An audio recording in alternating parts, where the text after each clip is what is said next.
This is Luke Paulson, the Catholic Conservative, and welcome to the news of the week for August 16th, 2025. And if you enjoy these videos, do not forget to like, comment, and most importantly, subscribe for more. An executive direction. At the start of President Donald Trump's second term, he was accused by the fake news of having no control over his administration. As such, at cabinet meetings, his staff started saying that what they did it on his instructions.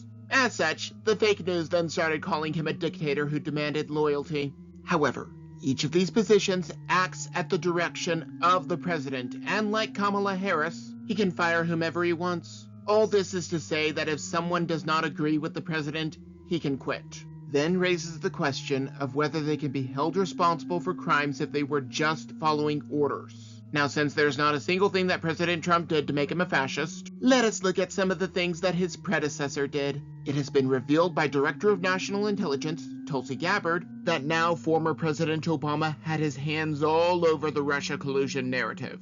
The documents are filled with phrases such as, at the president's instructions, or as per the president's orders, to the point that someone might believe that this collusion has his hands all over it.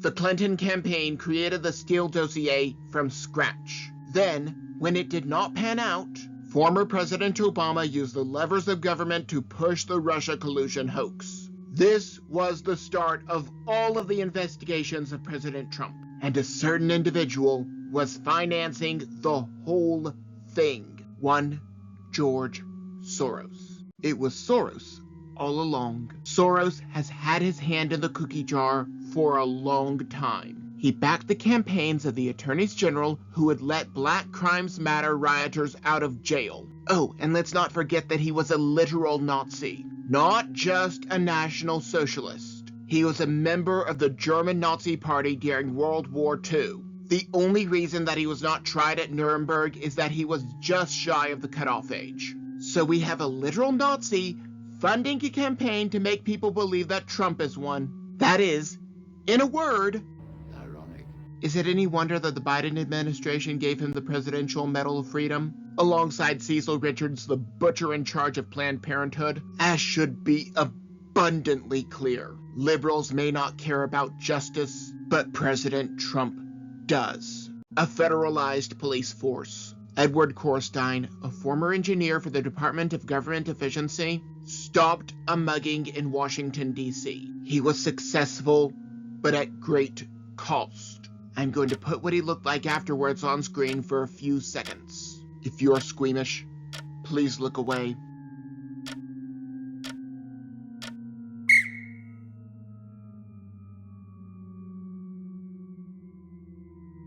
Okay, the image is down. This was the straw that broke the camel's back for President Trump. As you may know, Washington, D.C. is able to act under different laws than everyone else. President Trump has officially proposed federalizing this police force with the help of the National Guard. This city is far from safe. Black Crimes Matter was able to infiltrate and riot, to the point that President Trump had to be taken to a safer place. It is long past due for law enforcement to come for the criminals. This is one more reason he got the nickname Sheriff Trump. However, Canada is cracking down on lawbreakers, but for the wrong reasons. Hiking is now illegal. $25,000 is a significant chunk of change, to say the least. Nova Scotia and Canada is banning people from walking in the woods. Those who do, even on private property, will be fined alongside the owner. In other words, you can be fined for doing something for your health. Socialized medicine never worked successfully, and it is even harder if people are living longer by being able to get fresh air, exercise, and sunshine. This is officially to stop wildfires.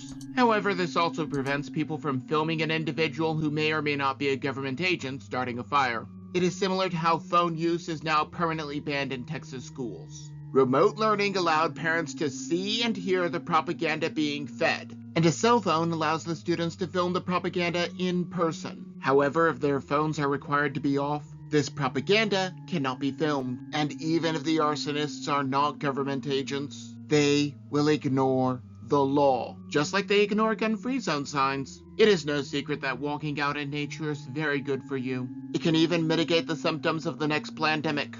RFK Cuts Funding. Secretary of Health Robert F. Kennedy Jr. canceled $500 million in funding for new mRNA vaccines. The undercover reports from groups like O'Keefe Media Group should be more than enough proof that these corporations do not actually care about public health. They have admitted that they rushed the creation and did not even test to see if it stopped transmission, the latter of which was a major talking point of the Biden administration. This is without mentioning any potential side effects that no one is allowed to talk about.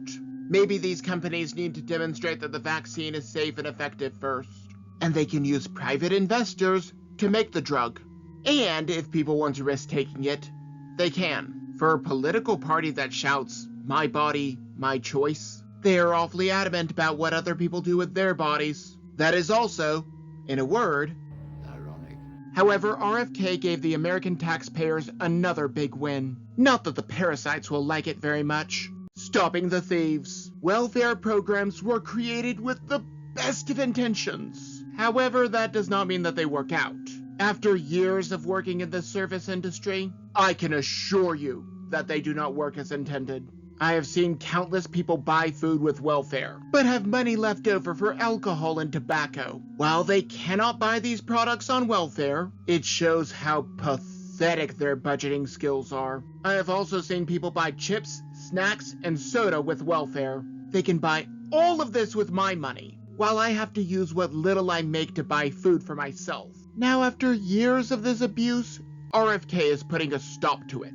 He made changes to the Supplemental Nutrition Assistance Program that makes it illegal to purchase this junk food. Now these people will only be able to buy actual food. Furthermore, since you can only eat so much real food, they might not buy as much. And if they do not buy as much, their welfare could be cut. Oh, boo-hoo! Let me play a sad song for you on the world's smallest violin. The whole system was designed to keep people dependent on the system. This is why these people are worried about losing their benefits. And now you know why I had parasites on screen. There are people who need the aid, and they will be able to get the help that they need. Someone who needs welfare completely revoked is each and every illegal. Illegals removed at last. Social Security turned 90 this year. Initially, the program was voluntary and people could choose to enter the system or not. Since then, it has become mandatory and is insolvent. I'm not sure why joining this Ponzi scheme has to be mandatory, but we are stuck with it for the foreseeable future. President Trump has revealed that 275,000 illegals have been removed from Social Security. This is after the Department of Government Efficiency found that people were on these rolls who were well over 100 years old. And while not having the illegals on the rolls is not a permanent fix, or even a fix of the root problem, it is a major step forward. These are the same illegals that the Democrats need to pad their numbers to get more votes in Congress, but I already talked about that at length last week. I actually do not have a witty transition. Let us go on to Grok. Grok goes woke. Grok is the artificial intelligence system that is controlled by Elon Musk and Twitter, and it is severely woke. It has found carrots, cheeseburgers, and drinking milk as potential dog whistles of the far right. At least that is what we are being told. The main problem is that this AI is woke for the same reason that most of these AIs are woke.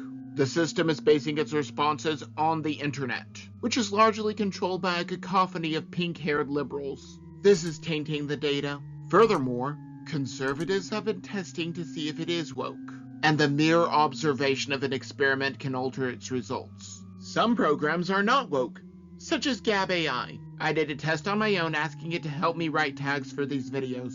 It was willing to help me when ChatGPT was unwilling.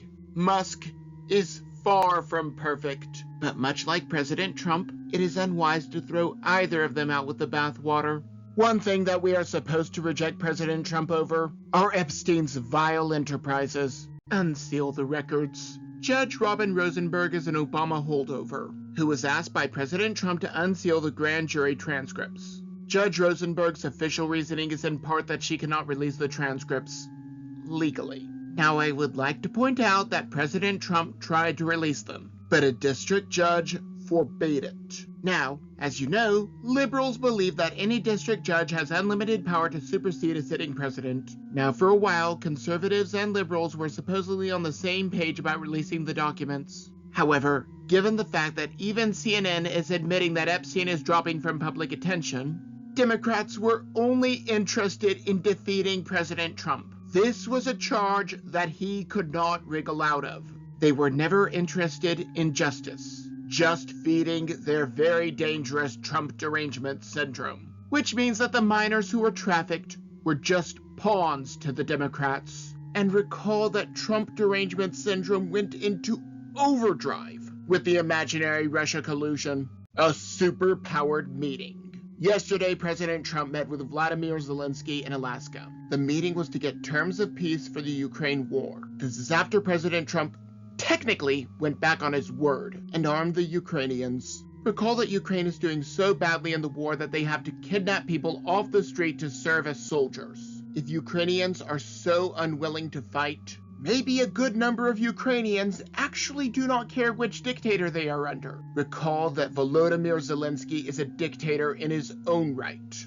Now the warmongers like John Bolton are saying that peace negotiations are doomed to fail. However, warmongers do not want peace. They want war to line their pockets with blood and profits. As of the editing of this video, I do not know how it turned out. Maybe I'm just blowing smoke. Maybe I'm completely off my rocker, but that is just my opinion. And do not forget to like, comment, and most importantly, subscribe for more. But before you go, on the left I have last week's video, but you may also enjoy the video on the right.